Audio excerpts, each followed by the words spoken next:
മനുജനായി ഭൂവിൽ അവതരിച്ചു, മഹിയിൽ ജീവൻ ബലി കഴിച്ചു. തിരുനിണവും ദിവ്യഭോജ്യവുമായി ഈ ഉലകത്തിൻ ജീവനായി വഴിയും സത്യവുമായവനെ നിൻ തിരുനാമം വാഴ്ത്തുന്നു.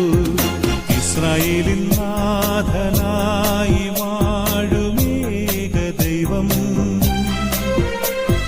സത്യജീവമാർഗമാണു ദൈവം. മർത്യനായി ഭൂമിയിൽ പിറന്നു സ്നേഹദൈവം,